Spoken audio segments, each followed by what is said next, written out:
கிறிஸ்துவுக்குள் பிரியமானவர்களே, இயேசு கிறிஸ்துவின் நாமத்தினாலே உங்கள் அனைவருக்கும் அன்பின் வாழ்த்துக்கள்.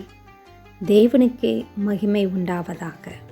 இந்த நாள் முழுவதும் ஜீவனுள்ள தேவன் உங்களோடு கூட இருப்பார். இன்றைய ஆசீர்வாதமான தெய்வ வார்த்தை: அவர்கள் வெட்கம் அனுபவித்த சகல தேசங்களிலும் அவர்களுக்கு புகழ்ச்சியும் கீர்த்தியும் உண்டாக செய்வேன். செப்பனியா 3 அதிகாரம் 19 இந்த வசனத்தின்படி தேவனாய் கர்த்தர் உங்களை ஆசீர்வதிப்பாராக.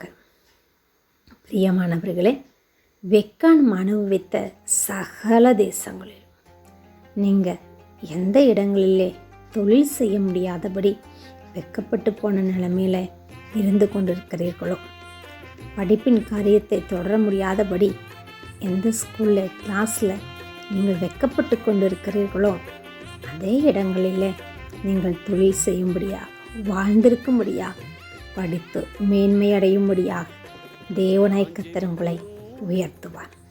புகழ்ச்சியும் கீர்த்தியும் உண்டாக செய்வேன் என்று சொல்லுகிறார். புகழ்ச்சி கீர்த்தி என்று சொன்னாலே ஒரு பெருமைக்குரிய காரியங்கள், புகழ்ச்சிக்குரிய காரியங்கள்.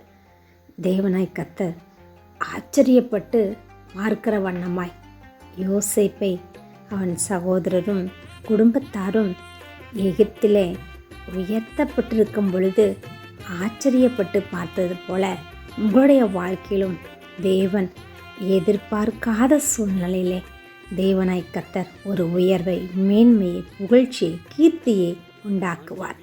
உங்கள் வாழ்க்கையில் நிச்சயமாகவே வெட்கம் மாறும், புகழ்ச்சியும் கீர்த்தியும் உண்டாகும். தேவன்